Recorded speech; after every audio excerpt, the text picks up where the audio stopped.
गणपति शंकर भगवान की जय। आज मैं आप सभी को हरतालिका तीज व्रत कथा सुनाने जा रही हूँ। कथा को पूरा सुनिएगा। अगर अच्छी लगे तो दूसरों को भी शेयर कीजिएगा। कथा। भगवान शिव ने कहा, हे गौरी, पर्वतराज हिमालय पर गंगा के तट पर तुमने अपनी बाल्यावस्था में अधोमुखी होकर घोर तप किया था। इस अवधि में तुमने अन्न न खाकर केवल हवा का ही सेवन के साथ तुमने सूखे पत्ते चबाकर काटी थी। आग की शीतलता में तुमने निरंतर जल में प्रवेश कर तप किया था। बैसाख की जला देने वाली गर्मी में पंचाग्नि से शरीर को तपाया। श्रावण की मूसलाधार वर्षा में खुले आसमान के नीचे बिना अन्न जल ग्रहण किए व्यतीत किया। तुम्हारी इस कष्टदायक तपस्या को देखकर तुम्हारे पिता बहुत दुखी और नाराज होते थे। तब एक दिन तुम्हारी तपस्या और पिता की नाराजगी को देखकर नारद जी तुम्हारे घर पधारे। तुम्हारे पिता द्वारा आने का कारण पूछने पर नारद जी बोले, हे गिरिराज, मैं भगवान विष्णु के भेजने पर यहाँ आया हूँ। आपकी कन्या की घोर तपस्या से प्रसन्न होकर वह उससे विवाह करना चाहते हैं। इस बारे में मैं आपकी राय जानना चाहता हूँ। नारद जी की बात सुनकर पर्वतराज अति प्रसन्नता के साथ बोले, श्रीमान, यदि स्वयं विष्णु जी मेरी कन्या का वरण करना चाहते हैं तो मुझे क्या आपत्ति हो सकती है। वो तो साक्षात ब्रह्मा है। ये तो हर पिता की इच्छा होती है कि उसकी पुत्री सुख संपदा से युक्त पति के घर की लक्ष्मी बने। नारद जी तुम्हारे पिता की स्वीकृति पाकर विष्णु जी के पास गए और उन्हें विवाह तय होने का समाचार सुनाया। परंतु जब तुम्हें इस बात के बारे में पता चला तो तुम्हारे दुख का ठिकाना ना रहा। तुम्हें इस प्रकार से दुखी देखकर तुम्हारी एक सहेली ने तुम्हारे दुख का कारण पूछने पर तुमने बताया कि मैंने सच्चे मन से भगवान शिव का वरण किया है, किंतु मेरे पिता ने मेरा विवाह विष्णु जी के साथ तय कर दिया है। मैं विचित्र धर्म संकट में हूँ। अब मेरे पास प्राण त्याग देने के अलावा कोई और उपाय नहीं बचा। तुम्हारी सखी बहुत ही समझदार थी। उसने कहा, प्राण छोड़ने का यहाँ कारण ही क्या है। संकट के समय धैर्य से काम लेना चाहिए। भारतीय नारी के जीवन की सार्थकता इसी में है कि जिसे मन से पति रूप में एक बार वरण कर लिया, जीवन प्रयत्न उसी से निर्वाह करे। सच्ची आस्था और एक निष्ठा के समक्ष तो भगवान भी असहाय है। मैं तुम्हें घनघोर वन में ले चलती हूँ, जो साधना थल भी है और जहाँ तुम्हारे पिता तुम्हें खोज भी नहीं पाएंगे। मुझे पूर्ण विश्वास है कि ईश्वर अवश्य ही तुम्हारी सहायता करेंगे। तुमने ऐसा ही किया। तुम्हारे पिता तुम्हें घर में ना पाकर बड़े चिंतित और दुखी हुए। वह सोचने लगे कि मैंने तो विष्णु जी से अपनी पुत्री का विवाह तय कर दिया है। यदि भगवान विष्णु बारात लेकर आ गए और कन्या घर पर नहीं मिली तो बहुत अपमान होगा। ऐसा विचार कर पर्वतराज ने चारों ओर तुम्हारी खोज शुरू करवा दी। इधर तुम्हारी खोज होती रही, उधर तुम अपनी सहेली के साथ नदी के तट पर एक गुफा में मेरी आराधना में लीन रहने लगी।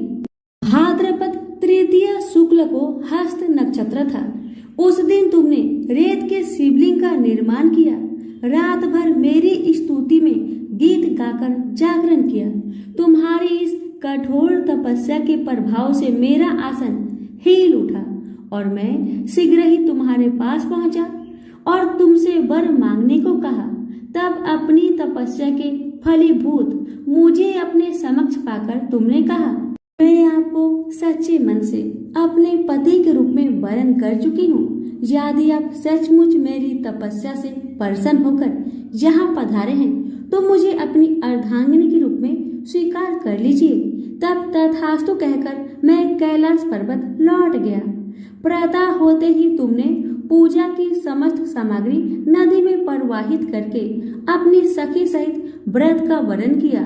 उसी समय गिरिराज अपने बंधु बांधवों के साथ तुम्हें खोजते हुए वहां पहुंचे।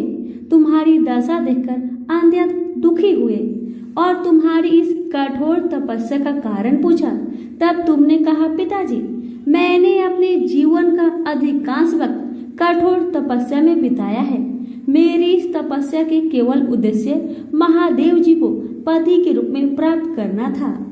आज मैं अपनी तपस्या की कसौटी पर खरी उतर चुकी हूँ। चूंकि आप मेरा विवाह विष्णु जी से करने का निश्चय कर चुके थे, इसलिए मैं अपने आराध्य की तलाश में घर से चली गई।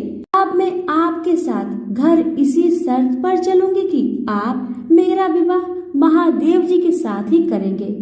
पर्वतराज ने तुम्हारी इच्छा स्वीकार कर ली और तुम्हें घर वापस ले गए। कुछ समय बाद उन्होंने पूरे विधि विधान के साथ हमारा विवाह किया। भगवान शिव ने आगे कहा, हे पार्वती, भाद्रपद की शुक्ल तृतीया को तुमने मेरी आराधना करके जो व्रत किया था, उसी के परिणाम स्वरूप हम दोनों का विवाह संभव हो सका है। इस व्रत का महत्व यह है कि मैं इस व्रत को पूर्ण निष्ठा से करने वाले प्रत्येक स्त्री को मनोवांछित फल देता हूँ। भगवान शिव ने पार्वती जी से कहा कि इस व्रत को जो भी स्त्री पूर्ण श्रद्धा से करेगी, उसे तुम्हारी तरह अचल सुहाग प्राप्त होगा। इस व्रत को हरतालिका इसलिए कहा जाता है क्योंकि पार्वती की सखी उन्हें पिता और परदेश से हर कर जंगल में ले गई थी। हरित अर्थात हरण करना और तालिका अर्थात सखी। प्रेम से बोलिए उमापति शंकर भगवान की जय। भगवान शिव की पहली पत्नी सती थी। यह विवाह उन्होंने सती के पिता दक्ष की इच्छा के विरुद्ध किया था, जो उनका अपमान करने के अवसर ढूंढा करते थे। पिता के ऐसे व्यवहार से लज्जित होकर सती ने अपना शरीर त्याग दिया। उनकी मृत्यु के बाद शिव हिमालय पर जाकर फिर से तपस्या में लीन हो गए। जिस उपवन में भगवान शिव ध्यान करते थे, उसके निकट ही पर्वतराज हिमवान रहता था। उसने स्वर्ग की अप्सरा मेनका से विवाह किया था। कुछ वर्ष बाद मेनका ने एक पुत्री को जन्म दिया। उसका नाम रखा पार्वती। वास्तव में सती ने ही फिर से पार्वती के रूप में जन्म लिया था। वर्ष पर वर्ष बीते और पार्वती ने युवावस्था में प्रवेश किया। एक दिन मेनका ने अपने पति से कहा, स्वामी, पार्वती अब विवाह योग हो गई है। अब हमें पार्वती के लिए योग वर खोजना चाहिए। हिमवान बोला, मैं जानता हूँ, परंतु कोई योग वर ध्यान में नहीं आता। मैं अपनी पुत्री का हाथ उसी के हाथ में दूंगा जो सब प्रकार से योग होगा। एक दिन नारद मुनि हिमवान के घर आए। जब उन्होंने पार्वती को देखा तो हिमवान से बोले, हिम, तुम्हारी पुत्री के भाग्य में तो भगवान शिव से विवाह करने का योग है। नारद मुनि की बात सुनकर हिमवान सोचने लगा, शिव के पास मैं कैसे जाऊं? उन्होंने अगर अस्वीकार कर दिया तो? सती की मृत्यु के बाद उन्होंने किसी स्त्री का मुख तक नहीं देखा, परंतु मुझे वर खोजने की आवश्यकता नहीं। नारद मुनि की भविष्यवाणी असत्य नहीं होगी। मैं धीरज पूर्वक प्रतीक्षा करूंगा। परंतु एक दिन हिमवान का धीरज टूट गया। उसे एक विचार सूझा। वह मेनका से बोला, मैं पार्वती को शिव की सेवा करने भेजता हूँ। वो उसके रूप और गुण के प्रति आकर्षित जरूर होंगे। मेनका बोली, विचार तो बहुत उत्तम है। हिमवान ने पार्वती को अपने पास बुलवाया और कहा, बेटी, भगवान शिव उस उपवन में तपस्या कर रहे हैं। तुम अपनी सहेलियों के साथ जाकर उनकी सेवा किया करो। पार्वती बोली, अवश्य पिताजी, हमने अनेक बार उन्हें देखा है। पार्वती और उनकी 2 सहेलियों को लेकर हिमवान शिव के पास गए और उनसे निवेदन किया, हे भगवान, आपके पास पूजा अर्चना की तैयारी करने वाला कोई नहीं है। मेरी पुत्री यह सेवा कर सकती है। हिमवान की बात सुनकर शिव सोचने लगे, कन्याएं भले ही सेवा करे। जो व्यक्ति संसार से वैराग्य ले चुका है, उसे इनसे कोई व्याघात नहीं पहुंचेगा। यह सोचकर वे हिमवान से बोले, तुम्हारे इस प्रस्ताव के लिए मैं तुम्हारा आभारी हूँ। कन्याएं मेरी इच्छा अनुसार सेवा कर सकती है। शिव का प्रस्ताव सुनकर हिमवान बहुत प्रसन्न हुआ और कन्याओं को वहां छोड़कर चला आया। पार्वती शिव की सेवा करने लगी। वह उपासना के लिए कुछ तृण चुनती थी और गर्मी बढ़ने पर शिव पर पंखा झलती थी। इस प्रकार पार्वती हृदय से शिव से प्रेम करने लगी। इस बीच आपत्तिग्रस्त देवता इंद्र के साथ ब्रह्मा जी के पास आकर बोले, भगवान, असुर तारक के अत्याचारों से हमारी रक्षा करे। उसने स्वर्ग पर अधिकार कर लिया है और लोगों में हाहाकार मचा हुआ है। उसे प्रसन्न करने के लिए हमने उसे उपहार भी भेजे, परंतु हम जितना ही उसे प्रसन्न करने का प्रयत्न करते हैं उतनी ही उसकी कुधृष्टता बढ़ती जाती है। हमारी आपसे प्रार्थना है कि हमें कोई ऐसा नेता प्रदान कीजिए जो हमें उसके अत्याचारों से त्राण दिलाए। ब्रह्मा जी असहाय होकर बोले, प्रिय पुत्रों, मैं चाहते हुए भी तुम्हारी सहायता नहीं कर सकता। तारक को मैंने एक बार वरदान दिया था, उसी से वह इतना बलवान हो गया है। मैं भी उसका नाश नहीं कर सकता, परंतु एक उपाय है। शिव का पार्वती से विवाह विधि का विधान है। तुम जाओ और शिव पार्वती की सुंदरता का भान कराओ। शिव और पार्वती का जो पुत्र होगा वही तुम्हारा नेता बनकर तारक का वध करेगा। ब्रह्मा जी की बात सुनकर देवराज इंद्र सीधे प्रेम के देवता काम के पास पहुंचे और बोले, कामदेव, मैं तुम्हारे पास एक आवश्यक काम से आया हूं। तुम शिव पर अपना जादू चलाओ ताकि वे पार्वती से विवाह कर ले। इंद्र की आज्ञा पाकर कामदेव अपनी पत्नी रति के साथ शिव के कुंज में पहुंचे। वहां शिव को देखा तो उनका साहस छूट गया। उसी समय पार्वती वहां से निकली तो कामदेव का फिर से साहस बंधा। पार्वती ने नतमस्तक होकर कुछ पुष्प शिव के सम्मुख रखे। यह देख शिव बोले, तुम्हें ऐसा पति मिले जो बस केवल तुमसे ही प्रेम करने वाला हो। शिव की बात सुनकर पार्वती सोचने लगी, शिव का वचन कभी मिथ्या नहीं होगा। मैं कितनी भाग्यशाली हूँ। यह सोचकर पार्वती शिव के गले में माला पहनाने ही वाली थी, तभी कामदेव का बाण निशाने पर लगा। शिव ने पूरी शक्ति से अपनी भावनाओं को बस में किया और इधर उधर देखने लगे। उन्होंने कहा, मेरे मन की शांति भंग करने का साहस किसने किया? तभी उनकी दृष्टि कामदेव पर पड़ी। उस दृष्टि मात्र से कामदेव जलकर राख हो गए। यह देख रति मूर्छित हो गई। शिव पार्वती की ओर आंख उठाए बिना ही कुंज में चले गए। यह देख पार्वती शोक और लज्जा से विहल हो उठी और उदास मन से अपने घर लौट गई। उधर जब रति की मूर्छा टूटी तो उसने सोचा, जब मेरे पति ही नहीं रहे तो मैं जीकर क्या करूंगी? अच्छा यही है कि मैं भी मरकर उनके पास पहुंचूं। वह यह सोच ही रही थी कि तभी आकाशवाणी हुई, जीवन मत त्याग। पार्वती तपस्या करके शिव को वर के रूप में पाएगी और उनके विवाह के दिन तेरा पति पूर्ण जीवित होकर फिर से तुझे मिलेगा। आकाशवाणी सुनकर रति को ढढ़स बंधा और वह उस दिन की प्रतीक्षा करने लगी। उधर शिव के व्यवहार से पार्वती को बहुत दुख हुआ, परंतु उसके प्रेम में कमी नहीं आई।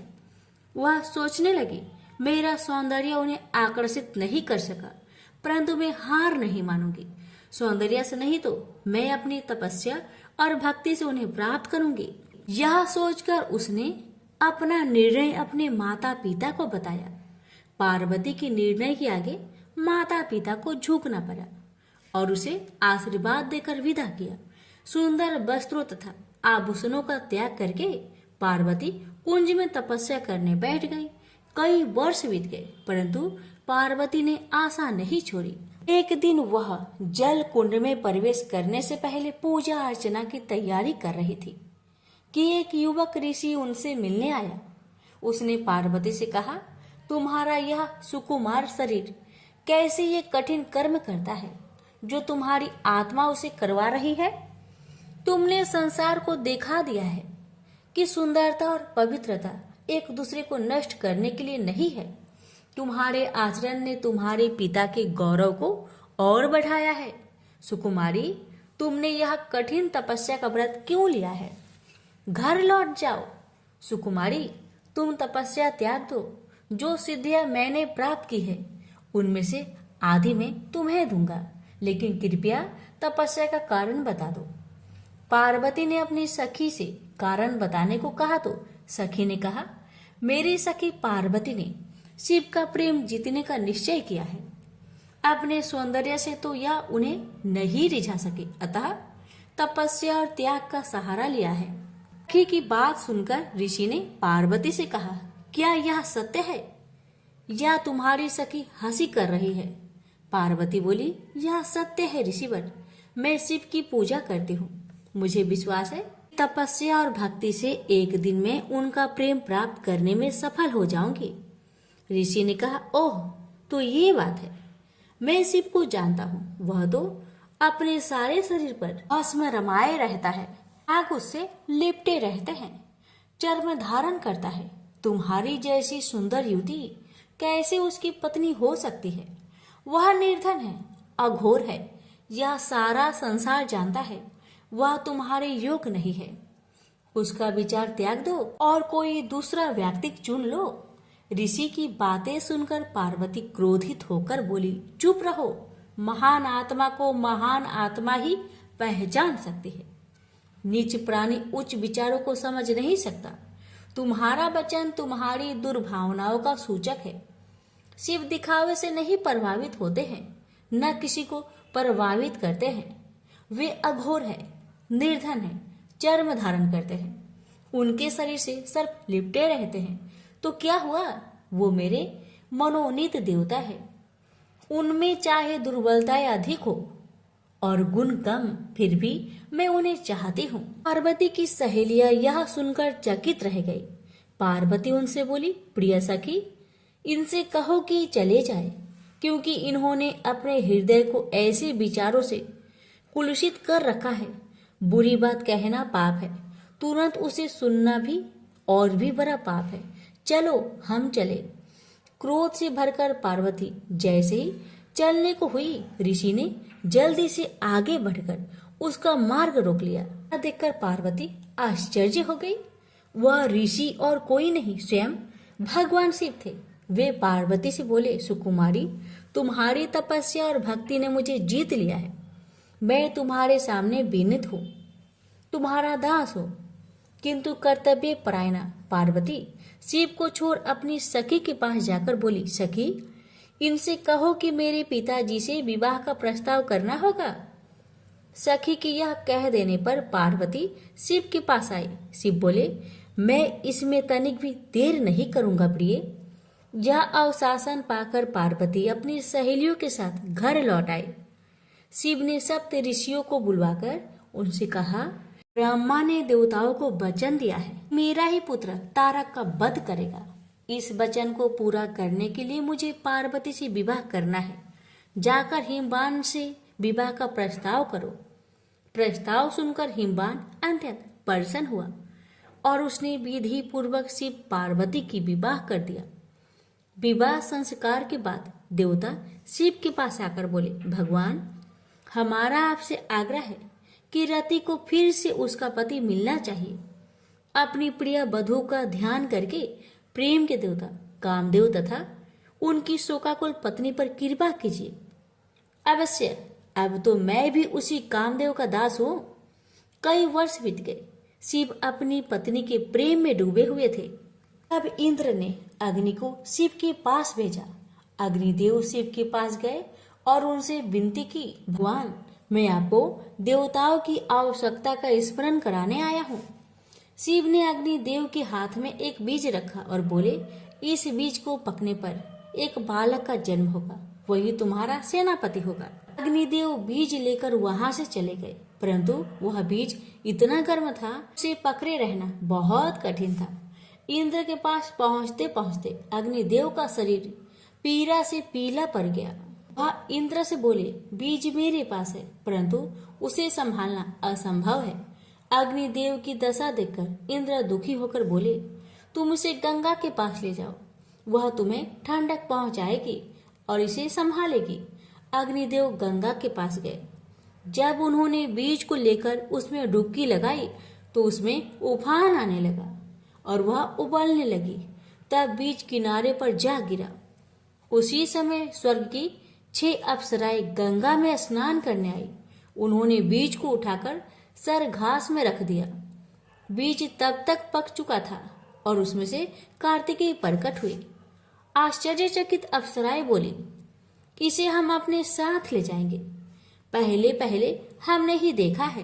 फिर गंगा स्त्री का रूप धारण कर बाहर आई और अग्निदेव भी वहां आए। गंगा बोली, इसे मैं ले जाऊंगी, मैंने इसे जन्म दिया है। अग्निदेव बोले, नहीं, यह हमें प्रदान किया गया है। उसी समय शिव तथा पार्वती वहां आए।